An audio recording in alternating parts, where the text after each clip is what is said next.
Hello and welcome to another episode of Doctor vs. AI with me, Dr. John Stelmach. I'm an orthopedic surgeon.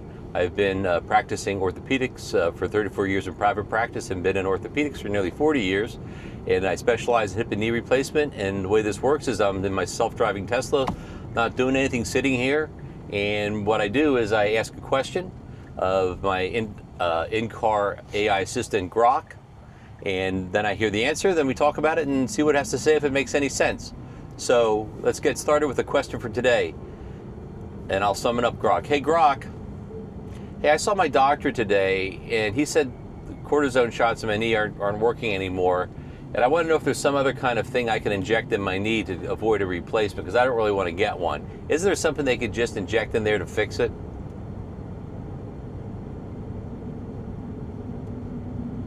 Sorry to hear the cortisone isn't cutting it anymore.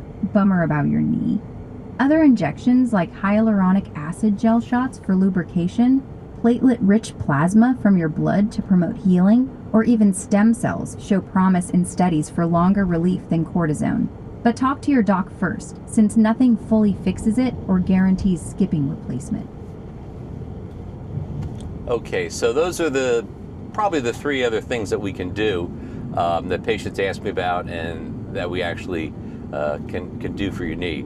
So let me just take them in order. One is the thing called the viscose supplementation, and patients often refer to these as chicken shots because the initial medication was a medication called Synvisc, which was derived from the chicken combs, that flabby part on top of the chicken head, and happens to be the same collagen that's in, and the same proteins that are in your joint fluid in your knee are in the chicken comb. So they took that and made it an injection which is meant to simulate your joint fluid, and the idea is to inject that in and lubricate your knee, and that's to make you feel better. I'll discuss these as I go along, so don't forget.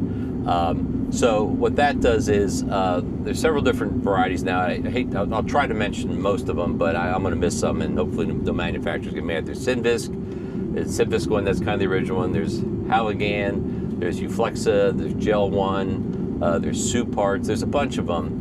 The problem with these medications is I see the insides of knee joints, and there's no way a lubricant is going to really work. It doesn't really do that because you have your natural joint fluid in there. There is some studies that seem to show that it does help a little bit. There's a lot of pressure from our academy to not really use them because the results are pretty marginal.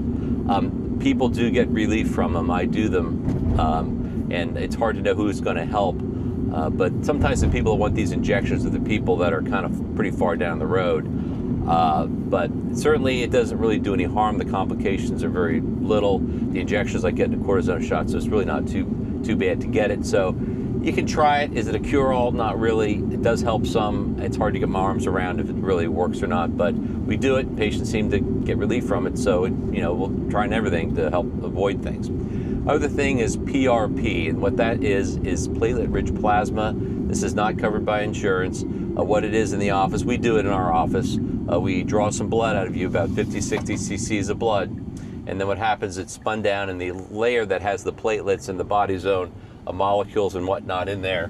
That's drawn off, and that comes about to 3 to 5 cc's of fluid, and that's injected into the knee joint. That's basically your body's own anti-inflammatory stuff. I'm an orthopedic surgeon. Don't ask me what all is and all the biomechanics of it, but it does seem to help, and that is pretty reliable, and that can last for several months.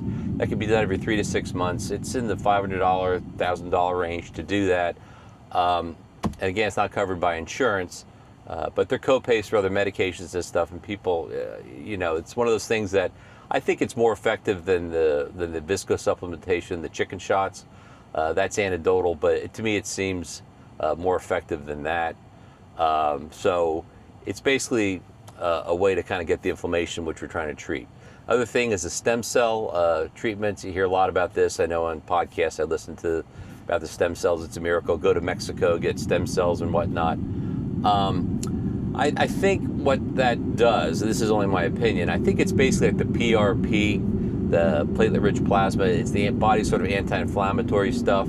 It is in stem cells, but the thing with the stem cells, there's a lot of hype about it, and people are very desperate and they want an answer besides a replacement, so they kind of can be sold stem cells and they can spend $10,000 on doing something when their joint is very arthritic and really nothing's going to help it too much.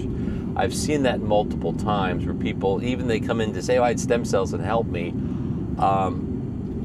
and I look at the x-rays and it's really no different. So I really pretty much discourage that, because the concept that you get an injection of cells in your knee joint and it grows new cells in your knee to recreate your cartilage, it just isn't there yet. Injecting cells into someone that are grow unchecked, that's a little dicey procedure. So I don't really think that that's something that we kind of have that technology for, and I would, have someone be very careful about getting the stem cells, because if you have money to burn, well, then you have money to burn. But getting it for someone who's really, the story has been told, is probably not cost effective for you. So again, a lot of these things are kind of fringe, but the bottom line is, when you have arthritis in your knee, it's a mechanical problem. And at this point, we really have no way to just regrow cartilage and make you a normal knee again. Sometimes a replacement is really the only thing you can do, but these other things are worth a try.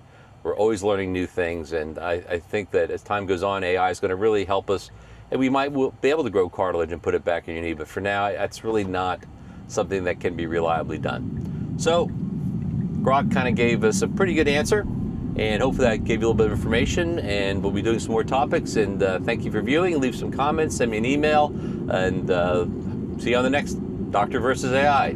See you later.